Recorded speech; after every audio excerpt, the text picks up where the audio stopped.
Madaling araw dyan po sa Pilipinas. Ito po, at magandang umaga sa aming lugar dito sa Amerika. Napakasinag ng araw. At ako po ngayon ay nasa aking front porch. Medyo maiba-iba po ang setting ko. Okay? Pagpasensyahan nyo na kung sakali po may dumadaan na kotse at medyo merong ingay. Okay?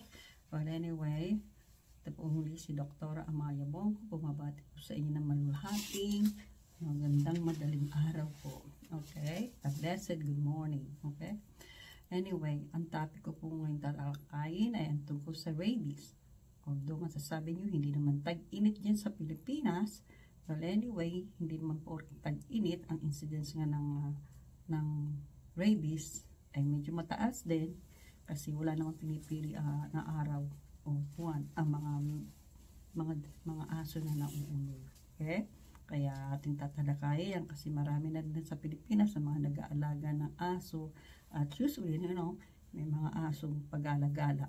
Dito sa Amerika, madalang po ang incidence namin dito sa rabies kasi nga pinabakunahan talaga ang mga aso dito. Karamihan dito ay nabakunahan mga aso. Pero dyan sa ating lugar sa Pilipinas ay napakadalang. Kaya ang rabies ay talaga pong nandiyan pa rin. Kaya na-prevent po naman itong rabies na po. Kaya ating tatalakayin ang ating topic ay ang rabies na 100% na nakakamatay kapag hindi po ito nalunasan agad. At preventable po. Kaya sisimulan na po natin ang topic. Ano po ba ang rabies? So, ang rabies, that's defined by the WHO, is a viral zoonotic disease that causes progressive and fatal inflammation of the brain and spinal cord. Naalala niyo po ba yung aking topic na leptospirosis na sinasabi kong zoonotic disease? Na ibig sabihin, pati tao at hayop ay naapektuhan nitong virus na to. Okay? At itong virus na to, ang tinitira po talaga ang ating brain and spinal cord. So, yung bacteria or virus pala na tinatawag naman ng Lassa virus type 1. Okay? Eh, syempre, paano nakuha to? Sa pamamagitan ng kagat, kalbot, or paglaway-laway lang po ng mga rabid animals sa ating sugat. Okay? Pati yung bites ng paniki. Kaya kung kayo po'y napunta sa mga kuweba at na-expose kayo sa mga bites na yan, ay magpatingin na rin po kayo sa lapit na doktor. Minsan po yung bites ng paniki ay maliit lang at hindi na didetect agad. Okay? Kaya kailangan patingin kayo sa ating doktor. Okay? So, sa malapit na health center. Okay, dito sa slide ito pinapakita yung sabi, who are the sources. So, makita niyo po yung aso, kaya agad yung bata. So, ang source ay pwede pong aso, rabbit, yung pong bat, paniki, and ang pusa. Okay? Pero may mga other wild animals na tinatawag namin dito, raccoon and foxes. Okay? Sa picture na po ito, pinapakita yung utak ng isang tao tsaka yung bite marks. Okay? At sinagit nga dito, the virus is transmitted by the infected saliva. Laway po, infected na saliva. Tapos po, through the bites or wound. Ayun, may kalbawa nga may wound kayo at nadilaan ng aso, infected animal. Any kind of infected animal. So, hindi lang aso. May pusa kayo dyan, nalawayan kayo, na-scratch kayo ng pusa o aso. Okay? Pati yung bites ng paniki. Minsan yung paniki, ang hirap daw po i-detect ang bites niya. Kaya kayo po may stirrup exposure na pumunta po kayo sa kuweba at na-expose kayo, ay kayo rin po magsisik ng consultation sa mga doktor kasi hindi nyo malay nyo na anak kayo po ay na-expose na rin po sa rabies. Okay? Dahil yung paniki po ay nagke-carry din po, nagdadala din na ng microbium ng rabies. Okay? So, dito lang po sa slide ito, pinapakita ko sa inyo. Sa inyo, sa labas po ako. Kaya, pasensya na po kayo na. Pero dito sa susunod slide ito, pinapakita, ano pa nangyayari pag once na-bite kayo ng infected animal. So, once na-bite kayo ng infected animal, so sa site, sa muscles, tissue natin, may mga nerve ending doon. So, sa nerve endings tayo, magta-travel yan to our spinal cord. Yan, ando doon yung root ganglion. Yan po ay maraming mga spinal nerves, okay? More of the peripheral nervous system kung tawagin namin. Papunta yan sa pinakautak natin, okay? Kung nakagat kayo sa muscles lang, usually mga muscle area na walang gaano nerve endings, kaya medyo matagal ang sintomas lumabas. Pero once, pag nakagat kayo na ando doon agad ang nerve endings malapit sa utak, ay ang sintomas po ay mabilis lumabas, mag-appear sa katawan ng tao. Kaya, ang sabi nila, ang severity ng infection ay depends on the area na na-bites at kung anong klase yung aso, kung ito ba'y domesticated or yung wild animals, o kung ito ba'y makukuha pa natin, kaya doon po, depende rin po yan sa magiging treatment at nga sa severity ng infection. Okay? So, it travels sa dorsal ganglia natin at papunta sa utak. Doon sa utak talaga ang tinitira nitong virus, itong lysovirus. Once nasa utak na yan, andyan dyan ating mga nerve endings, yung mga control po din sa ating mga motor, control sa ating katawan, natawag natin cerebral cortex, andyan dyan po yung ating mga pang-control sa paghinga and other organ system natin po. Okay, once na nandoon yan, ma-impact na yung ating utak, yan magkakaroon na ng mga sintomas. Diyan na nagsisimula ang sintomas natin. Okay? So, yan po ang nangyayari kung nakagat kayo ng aso or mga wild animals. Okay? Sa slide po nito, pinapakita what are the stages of rabies. Sinabi ko sa there are 3 clinical phases of the disease. Yan yung symptoms. We have the prodromal phase, and excitation phase, and paralytic phase. Usually yan, sinasabi sa incubation will take 2 to 8 weeks. Minsan pa nga ho, taon eh. So, as early as 2 to 4 days, ayan na po ang prodromal. Tinatawag namin clinical rabies in men. Okay, the onset. Excitation phase, yan begins gradually and may persist and then to death. Paralytic phase, yung hydrophobia, if present, disappear, and swallowing become possible. Pero once sa symptoms mo ay nandyan na, 100% fatal po yan. Talaga nakakamatay. Okay? Ano po ba yung first symptoms? Stage 1. Usually, para bang trangkaso, no? Na nagmimimik ng parang may trangkaso ang isang tao. So, masakit ng ulo, mataas ang lagnat, walang ganang kumain, tapos po, para bang manghihina, weakness, or fatigue, tapos para bang nasusuka, may iba nga talagang suka na at nagkakaroon pa ng pagtatae, diarrhea, umuubo, at sipon, runny nose. Okay? Yan po ang first stage. So, ano lang po yung second stage? Yung second stage is nasabi excitation phase na aggressive sila, na lagi nagagalit, kala mo lagi gusto makipag-away, tapos so photosensitivity, ayaw ng liwanag, kaya yung kailangan din sa lugar sila ng tahimik at madilim kasi nga yung ilaw nakakasakit din sa kanila. Tapos po yung cramps, and then fear, takot. Yan ang mga sign of changes in behavior na may taong nakakagat ng rabies. Yan pinaka earliest symptoms na maramdaman, sometimes yung kanilang bite site, para bang na ngati-ngati, tapos tingling sensation, ayan na yan, nagsisimula na po ang kanilang symptoms sa magkakaroon ng rabies. Minsan po ang rabies, yung symptoms na yan, it will take years, taon, kasi nga, depende nga po dun sa lugar na kayo nakagat. Once sa muscles lang, it will take years, kasi muscles lang, wala pang mga nerves na malapit. Pero once po malapit sa nerve innervation, lalo na sa ating utak, ay naku po, sabi nga nila, ang incubation period is 2 to 3 years. Pero meron pong incidents na up to 7 years or 8 years bago nagkaroon ng sintomas. Kaya conforming nga po yun sa lugar. Okay?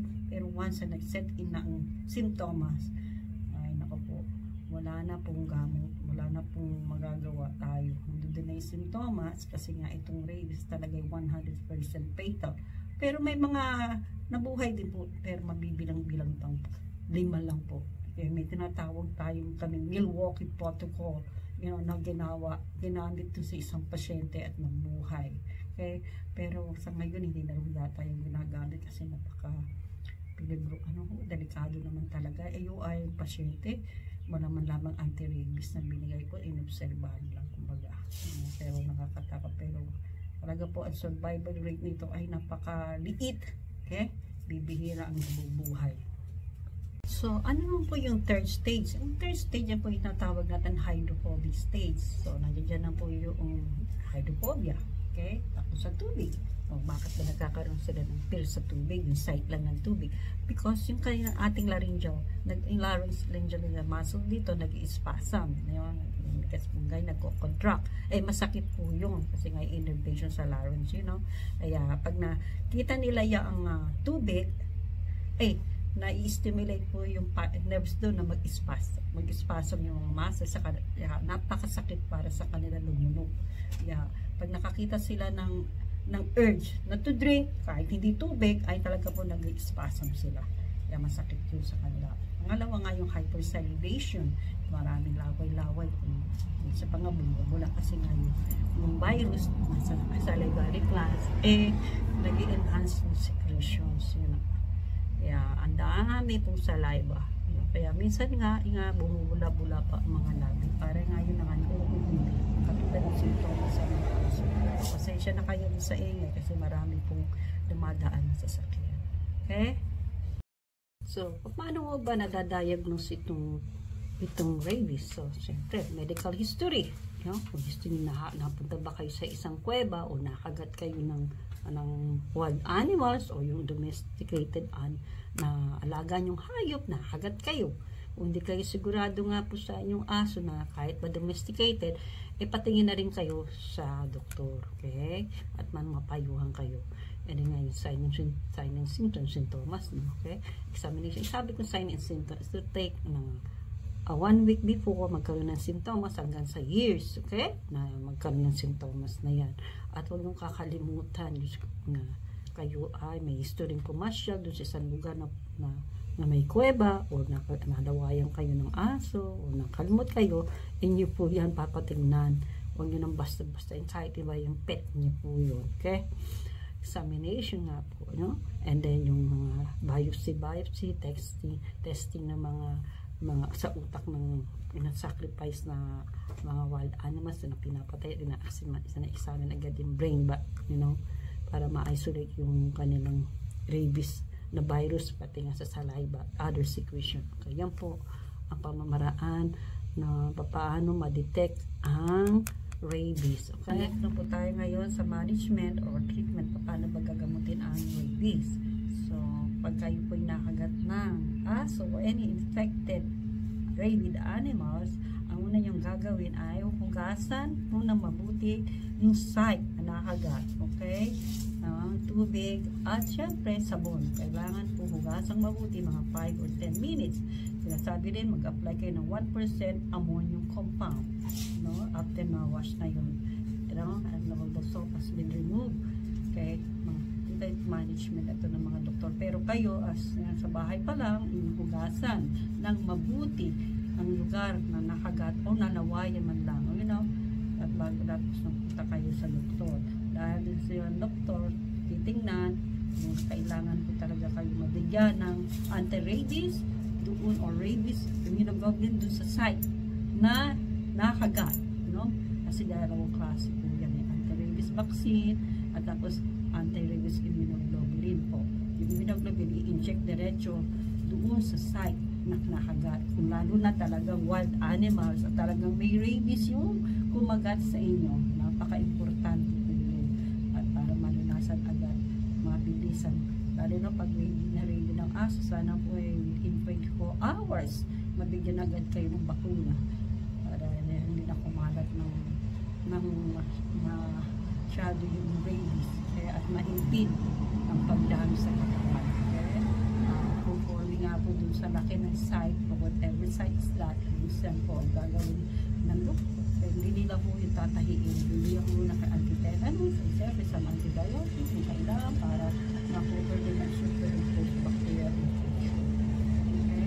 Kung sakali man po, siyempre, observahan yung aso. Kung sakali man yung pet niya, talaga kayo sigurado hindi naman siya tumatabas ng mayo at yung pagkain ng malinis, observahan. Pero once, even though ang pet niyo ay domesticated, lumalabas labas-labas na ng bahay nyo dahil kami sa mga ibang aso. Mahirap ka rin. Okay? Kaya babakunahan yung aso nyo. Importante, bakuna ng aso nyo. Okay? Pero kung ang simptomas po ng rabies ay nagdaan na. Yan na po yung mga tawag namin extensive, supportive care na lang po ang gagawin sa pasyente. Wala na po. Kumbaga, bibigyan na lang ng mga ginhawang yung days, terminal days niya na smooth, na walang daman ng sobrang sakit sa pasyente. Okay? Kailangan ng oxygen, bigyan ng oxygen, kailangan ng citrostomie para makahinga mabuti, bubutasan nyo, little break, no? Kung kailangan bawasan ng presyon sa utak, bibigyan nila. Yan yung mga doktor na po. Pero eventually po, once nag-set in ang coma o paralysis niyan o nag-hydrophobia na, wala na pong pag-asa talaga. At anyway, nasabi ko sa inyo, pag ang simptomas nag-set in pala, wala na po.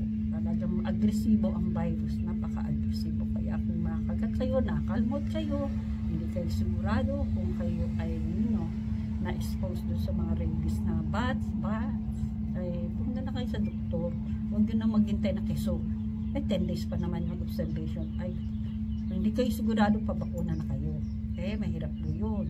Mahirap na yan. Lang kayo ang hintayin na simptomas nyo, hindi po, lalo na yung mga hindi nanguhuling na mga wild animals. Kasi nga sinabi ko sa inyo, isasakripisyo ang aso na yun. Kung ibanda yung aso nyo, pets nyo, nakikihalubilo naman sa mga ibang aso na nalaman na may rabies na. Well, I'm so sorry, kailangan din isacrifice sa inyong aso. Pero magpabakuna kayo agad, kung afford kayo, afford, halimbawa na lang po, yung mga mayayaman, well, anyway, they don't, minsan, pabakunahan na yan, diretso na, hindi na obserbahan ng aso, to play safe. Yan ang kinagagawa. Pero, mag-ingat na lang po kayo, okay? Okay, kasi slide na po ito, napakita ko lang po sa inyo yung anti-rabies vaccination. So, we have this anti-rabies immunoglobulin and anti-rabies vaccine. Yung anti-rabies immunoglobulin, sinabi ko po sa inyo, yung kalahati ng dose, i-inject to sa site na kinagat ng aso, and then po yung isa naman, kalahati nun ay ilalagay po doon sa inyong puwet. I-inject po sa puwet niyo yun. Na po tayo, prevention. So, make sure your pets vaccination are up to date. Okay? Kailangan bakuna ang aso nyo. Don't let your pets roam free without supervision. Yan. Yung mga aso pinapakawalan. Okay? Yan. Leave wildlife alone. Huwag kayong basta nagtatouch o lumalapit sa mga wildlife. Nako po, ay baka bigla kayong kagatin yan. Kaya yung bats nga lang bats are the most common source ng rabies sa Amerika. Pero sa Pilipinas, may mga kuweba-kuweba rin tayo, okay? Mag-iingat kayo, if you find a bat where you're sleeping, kasi nga minsan po, nahagat na kayo, pero yung bite site, ay maliit lang po ang ngipin daw ng mga paniki, hindi napapansin. Okay? Punta agad kayo sa inyong doktor. And then, if you are in high risk, yung magkaroon ng rabies, ay kailangan nyo pumunta sa doktor niya at mag-request ng tatawag namin pre-exposure prophylaxis or may tatawag din kami post-exposure prophylaxis. Yan na. If you have been attacked by an aggressive wild animals, call animal control. At syempre, punta kayo sa malapit na doktor ninyo. Okay? Malapit na health center. Hugasan nyo muna na mabuti yung site na nakagat sa inyo. Okay? Dito sa mga purple cola lang po nasabi dito, rabies in people is 100% preventable through prompt appropriate medical care. Vaccinate your pets to protect them and your family. Yan. Vaccination na inyong mga aso. Importante po yan. Hindi porke kayo nag-alaga ng aso at nasa bahay lang, sigurado na kayong walang rabies yan. Para maging sigurado, pabakunahan nyo. Okay?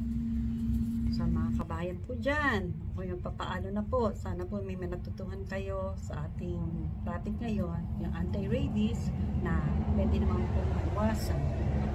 Sinasabi ko sa inyo, kung makakatulong through this information, spreading this information, may bawas-bawasan ang gastusin nyo. At syempre, may iwasan yung mga nakakamatay na sakit. Kasi dahil lang sa hindi nyo konting kaalaman o walang kaalaman, ayan, sa konting insidente na ganyan, na hindi nyo alam na kailangan ganun pala, pwede yung pala maiwasan at maisasalba ang buhay. Sana po nakakatulong. Dahil marami na po akong nakita mga pasyente na sabi ko, kung ito, meron ng kaunting karunungan, siguro hindi naging ganito ang sitwasyon ito. Kaya bilang tulong sa aking kababayan, ako po ganito na lang po sa... So, bilang tulong po sa inyo, mga kababayan, alam po lalo na po yung mahihirap. Ako po nag-training sa government hospital. Kaya nakikita ko ang sitwasyon. Mahirap po pag nagkasakit sila. Pag wala naman pera, itutustos. Pinapasa Diyos na lang po talaga ang mga buhay ng bata. Nakakaawa, nakakasakit sa puso. Kaya kung ma-spread ng kaunting kaalaman at maiwasan, masaya tayo. May iwasan pagkamatay ng isang tao. Dahil sa kamangmangan. Kaya ito po muli si Dr. Amalia Bongko na bumabati sa inyo. So ito po muli si Dr. Amalia Bongko na nagpapaalam na po. Sana po meron kayo nakuhang kaunting karunungan. Maraming po salamat sa inyo. Hanggang sa muli natin pakikita. Okay? Maraming salamat. Adios po. God bless us all. Okay? Bye-bye.